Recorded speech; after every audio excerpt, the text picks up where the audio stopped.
जल्द से जल्द शांति और स्थिरता की बहाली के लिए भारत हर संभव सहयोग देने के लिए तैयार है। ब्रदर, हमारी कॉम्प्रिहेंसिव स्ट्रेटेजिक पार्टनरशिप को निरंतर नई ऊंचाइयों तक पहुंचाने के लिए मैं आपका हृदय से बहुत बहुत अभिनंदन करता हूं।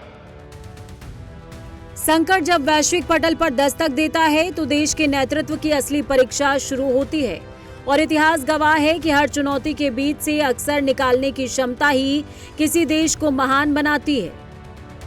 आज जब पूरी दुनिया ऊर्जा संकट, आर्थिक बदहाली और व्यापारिक संकट से जूझ रही है, तब भारत एक बार फिर अपने नेतृत्व और रणनीतिक साझेदारी के साथ वैश्विक मंच पर अपनी भूमिका को और मजबूत कर रहा है। दरअसल दुनिया इस समय ऊर्जा संकट से जूझ रही है, आर्थिक बदहाली से परेशान है, लेकिन इस वैश्विक संकट के बीच ही संकट से घबराए बिना उस संकट का समाधान करना एक बेहतर नेतृत्व का सबसे बड़ा काम होता है। और इस काम को करने के लिए पीएम मोदी 6 देशों के दौरे पर रवाना हो गए हैं। पीएम मोदी अपने 6 देशों के दौरे पर पहले दिन यूएई पहुंचे, जहां संकट के समाधान के लिए कई बड़े समझौतों का रोड मैप तय हुआ। शुक्रवार को पीएम मोदी यूएई दौरे पर पहुंचे। अबू धाबी पहुंचने पर प्रधानमंत्री मोदी का गार्ड ऑफ ऑनर से स्वागत किया गया। यूएई एयरफोर्स के F-16 फाइटर जेट्स ने प्रधानमंत्री के विमान को एस्कॉर्ट किया। प्रधानमंत्री मोदी और राष्ट्रपति मोहम्मद बिन जायद अल नहयान के बीच द्विपक्षीय बैठक हुई। दोनों देशों के बीच एलपीजी सप्लाई को लेकर अहम समझौता हुआ। इसके अलावा स्ट्रैटेजिक पेट्रोलियम रिजर्व, रक्षा सहयोग और वडिनार में शिप रिपेयर क्लस्टर से जुड़े एमओयूज भी साइन किए गए।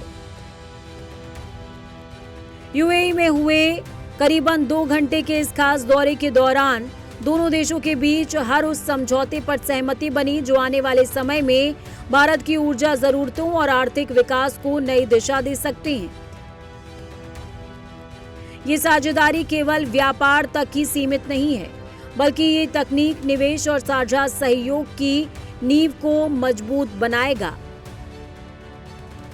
क्योंकि जब कूटनीतिक बैठकों और समझौतों से ऊपर उठकर सम्मान के सलीके को दिखाने लगे तो समझना चाहिए कि वैश्विक समीकरण बदल रहा है और आज यही सम्मान यूएई के आसमान में नए भारत के कीर्तिमान को मिला है। प्रधानमंत्री जी का पर्सनली एयरपोर्ट पर जाकर के स्वागत किया, सेरेमोनियल गार्ड ऑफ ऑनर दिया।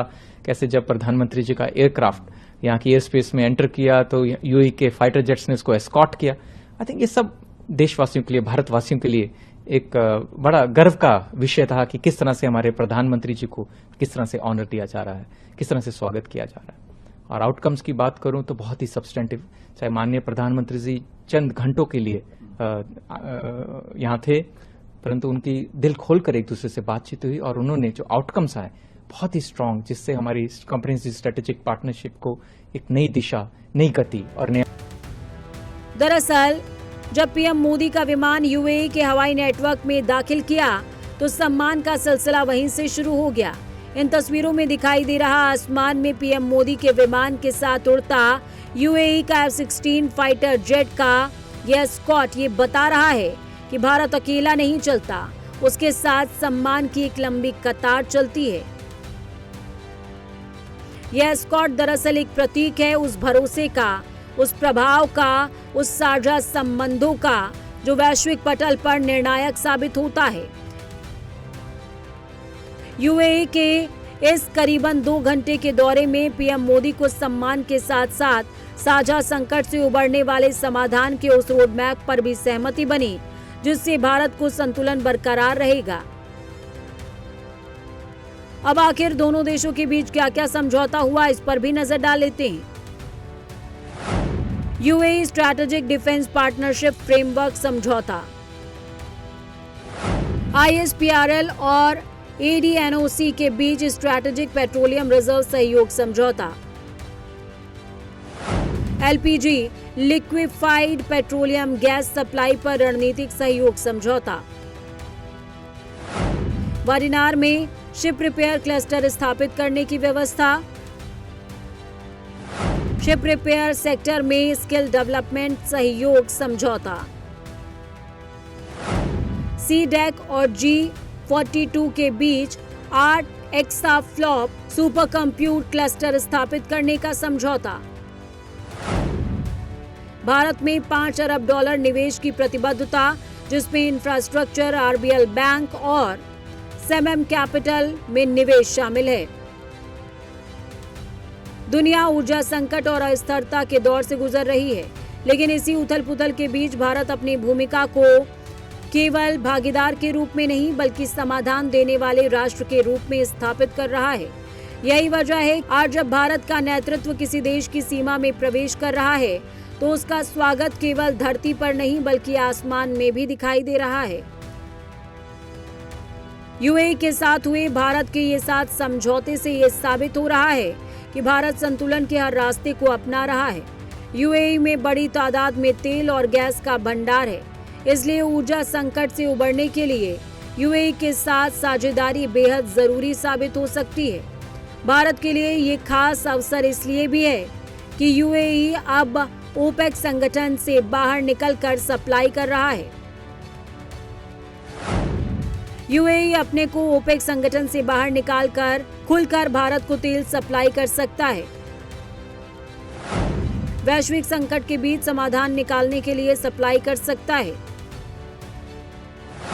भारत उन देशों पर फोकस कर रहा है जो तेल उत्पादक हैं। यूएई अब कैपेसिटी फर्स्ट रणनीति पर काम करेगा। ओपेक की कोटा प्रणाली का यूएई के सप्लाई को रोक रही थी। पीएम नरेंद्र मोदी यूएई के दौरे के बाद नीदरलैंड के अपने 2 दिवसीय दौरे पर हैं। यानी एक और खाड़ी देशों के साथ भारत ऊर्जा सुरक्षा को मजबूत आधार बना रहा है, तो दूसरी तरफ यूरोप के साथ तकनीकी और औद्योगिक सहयोग पर भी जोर दे रहा है। भारत की यही नीति संतुलन को सबसे बड़े नतीजे में बदलने का काम करती रही है। पीएम मोदी के इस दौरे में semiconductor, green hydrogen, health sector, कृषि तकनीक, सी पोर्ट और उच्च तकनीक निवेश जैसे क्षेत्रों में बड़े समझौते हो सकते हैं। प्रधानमंत्री मोदी का जो नीदरलैंड का दौरा है, ये बहुत ही महत्वपूर्ण दौरा है, बहुत सारे कारणों से, क्योंकि यह यूरोप में इनका दूसरा स्टॉप होगा इस यात्रा के दौरान, और यह दर्शाता है कि हम लोग के लिए नीदरलैंड्स का रिलेशन कितना महत्वपूर्ण है। इसके साथ ही साथ यह जो यात्रा है, यह इस साल नई सरकार बनने के बाद की ये पहली यात्रा होगी, और हम उम्मीद करते हैं कि इससे हम दोनों देशों को नई चीज़ों को तय करने का और अपने लीडरशिप को समझने का और अपनी बातों समझाने का एक नया मौका देगी। कि ग्रीन एनर्जी के मामले में हमारा काफ़ी ओवरलैप है, और ग्रीन हाइड्रोजन के मामले में भारत से कई कंपनियां यहाँ कंपनियों संपर्क में हैं। ये भारत से उसका निर्यात हो सकता है, यहाँ आयात हो सकता है। भारत के जो पोर्ट्स हैं, यहाँ के पोर्ट से संबंध स्थापित कर रहे हैं। अब भारत के कुछ शैक्षणिक और जो अनुसंधान संस्थान हैं वो यहाँ संबंध स्थापित कर रहे हैं। यहाँ विंड एनर्जी लीजिए या फिर इनकी टाइडल एनर्जी लीजिए, इन सब में इनके पास काफ़ी एक अच्छी तकनीक है। तो मैं यही मतलब कि अनुमान कर सकता हूँ कि हम लोग इन सब क्षेत्रों में दोनों देशों के बीच में अपने संबंध प्रगाढ़ करने का एक बहुत ही मजबूत आधार है, और उस आधार पे हम लोग और भी काफ़ी काम कर सकते हैं। नीदरलैंड केवल यूरोप का एक विकसित देश ही नहीं बल्कि अत्याधुनिक तकनीक और हाई वैल्यू मैन्युफैक्चरिंग का वैश्विक केंद्र भी है। भारत के लिए ये साझेदारी भविष्य की औद्योगिक क्षमता, तकनीकी आत्मनिर्भरता और ग्रीन डेवलपमेंट को गति देने वाली साबित हो सकती है। देखिए, हमारा जो कोऑपरेशन है, हमारा ट्रेड में, इन्वेस्टमेंट में, वाटर में, एग्रीकल्चर में, हेल्थ में, इन सब में काफ़ी है। हमारे कई देशों के साथ भी हमारे इन इलाके में संबंध है, लेकिन नीदरलैंड के साथ में हमारा संबंध काफ़ी मजबूत है। तो मैं उम्मीद ये करता हूँ कि इस यात्रा के बाद हम लोग कुछ खास क्षेत्रों में हम लोग ये पकड़ पाएंगे कि हमें अपने संबंध को कैसे आगे बढ़ाने के लिए कौन सी कंक्रीट चीज़ें चुननी है। ये चीज़ें हम इस यात्रा के बाद में चुन पाएंगे। नॉर्डिक देशों के साथ बढ़ती साझेदारी स्टार्टअप, टेक्नोलॉजी और क्लीन एनर्जी सेक्टर में बड़े मौके खोल सकती है। यानी ऊर्जा की सुरक्षा, तकनीक की प्रगति, निवेश का विस्तार और कूटनीति की गहराई। इन सभी मोर्चों पर भारत एक ऐसी व्यापक रणनीति के साथ आगे बढ़ रहा है जो वर्तमान की चुनौतियों का समाधान और भविष्य की संभावनाओं का निर्माण दोनों कर सकती है। नीदरलैंड के 3 दिवसीय दौरे के बाद पीएम मोदी की साझेदारी का ये सिलसिला किन और देशों तक पहुंचेगा, इसको भी जान लेते हैं। यूरोप में किन मुद्दों पर फोकस। यूएई के बाद पीएम मोदी का यूरोप दौरा शुरू हो गया है।